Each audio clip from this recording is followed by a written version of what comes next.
Hello, it's Talking Reds, it's John Gibbons and Craig Hannan. We're in Times Square. Apologies, we're slightly later today. Obviously, we're on American time, and also there was severe flood warnings this morning in New York, but the rain stopped. I wouldn't say the sun's necessarily out, but to be honest, Craig, a bit of a break from the sun's no bad thing at the moment. It was very strange walking out of the apartment this morning, and there not either being this like 110 degree heat Fahrenheit or just this humidity that instantly you're soaked. It was really nice, actually, isn't it? It's quite nice to have dull weather, and it looks really nice in Times Square in this kind of sort of almost dimmer light. So yeah, we're quite happy with the weather today. Yeah, Liverpool stayed in Boston an extra day. We did a live show last night at Carragher's Bar. Thanks a lot to those of you who came down. It was a sellout, which is really cool. It was nice to see a few familiar faces from past years and also some new ones as well. So thanks very much. We're at Carragher's again tonight at a club event with the legends and also Jamie Webster. The team travelled today.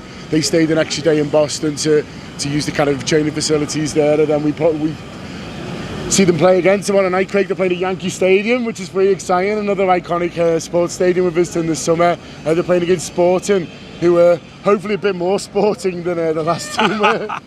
Yeah, any sort of Boston Red Sox fans that we've spoken to, they've said, oh, you know, the iconic stadium's Fenway. That's the one that that's the one that you look forward to. It's like Anfield, and we really enjoyed it. Then we've come to New York.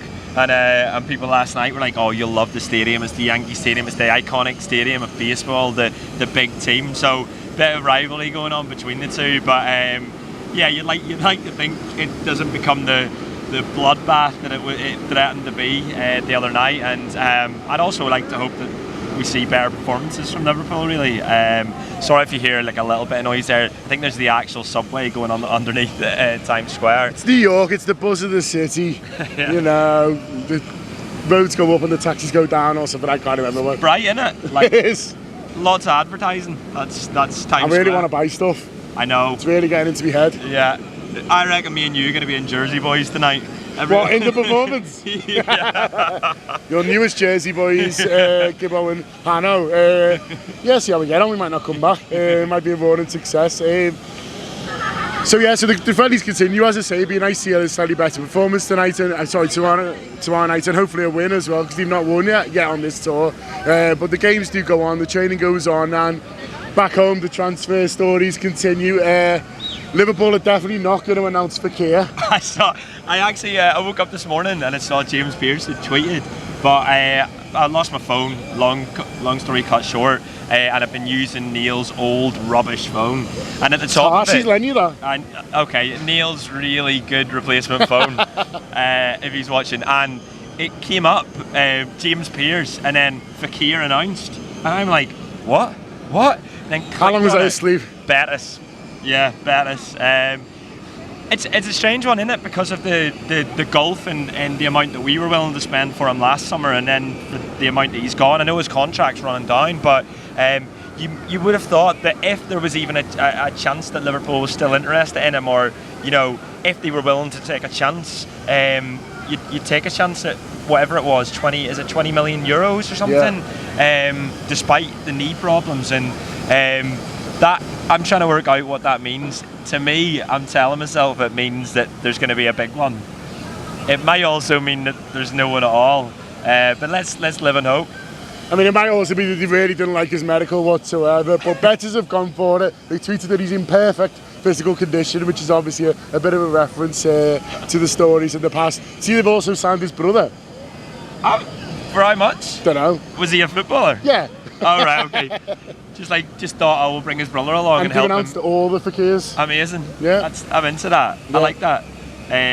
Didn't Chelsea do the same with Hazard? I think they did. Yeah. No, it makes sense. It makes sense. Help him settle and stuff like that.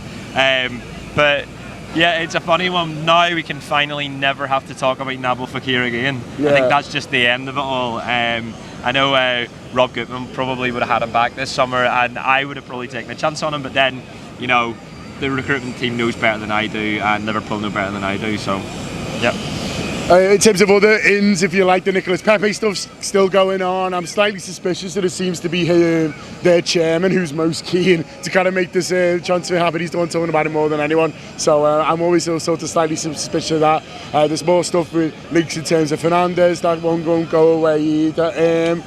Caballos, is that how I pronounce his name? By the Real Madrid fella. He looks like he's going to Arsenal on a year's loan, which is quite interesting. Arsenal seem to be skint. They're just throwing around like ridiculous bids for Wilf Zaha and stuff like that. So a loan for them, it makes sense really. But after having seen him linked with some big money moves away, and people saying no, Real Madrid really believe in him, won't sell him. See him go to Arsenal on a loan's a bit of an odd one, really. Yeah, it is, and I remember seeing him sort of linked with us last summer, and he's going to be quite an exciting footballer, so it might be a decent deal for Arsenal.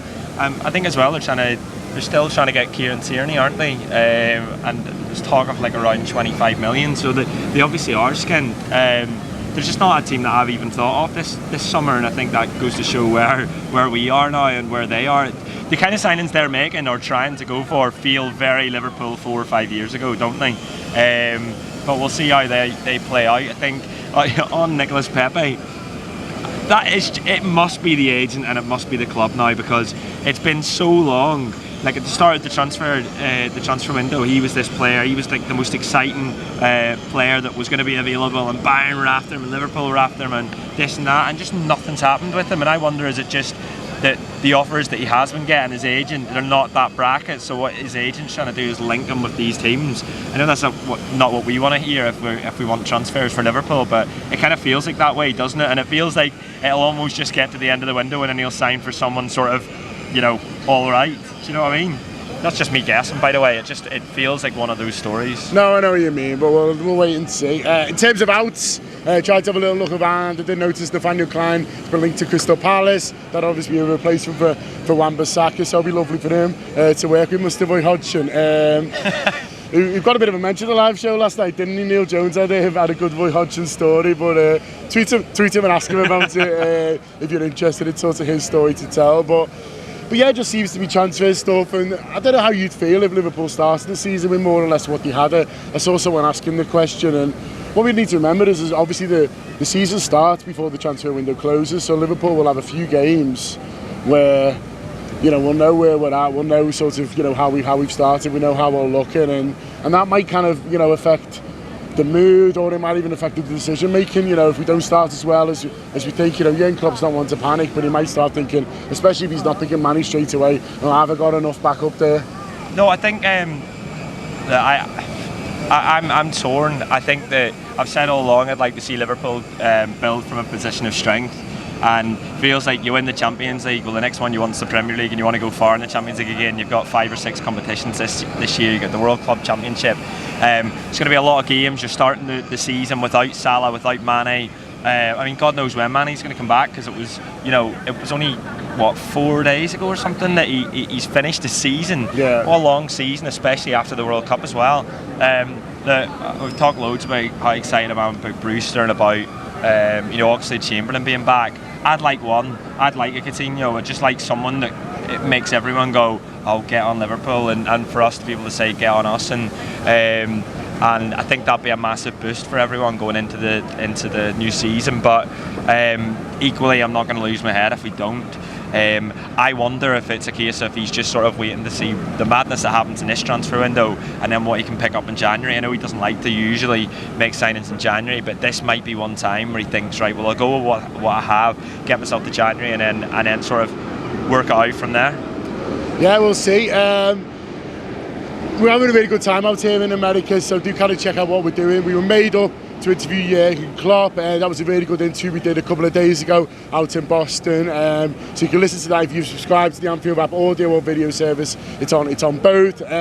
We've got loads of players as well that we've spoken to at open training and the mix zones and stuff like that. So that's being put together, and I don't know what we've done with that. We've got loads. There's the mix video, which within it usually has us talking within the stadium, and then the players' interviews all chopped up and one after the other. So the first one that came out from Fenway, I think we had 7 interviews. One was Klopp, there was Trent, there was Brewster, Oxlade-Chamberlain, you flirted with quite a bit, Gomez, who you probably flirted with quite a bit. Trying to think of who else I've forgotten there, but there was loads. There was 7 in total, 22 minutes worth. Then the one the other night, Van Dijk, Robertson, Henderson. So these trips are great for us because we're able to get the access around the games, and we're able to sort of create that content for you. So and shout out for Fuad as well, who's had to film and edit at all hours of the night and to put it all together so that it's there whenever you wake up in the morning. So we'll have more from that from the next game at the Yankee Stadium. Yeah, loads more to come. Subscribe to the Anfield. We have video, audio, or both. Get in amongst it. The socials flying at the moment as well, and obviously the home team still doing loads for you too. So yeah, great time to get involved with the Anfield app. But up to that sometime, Square.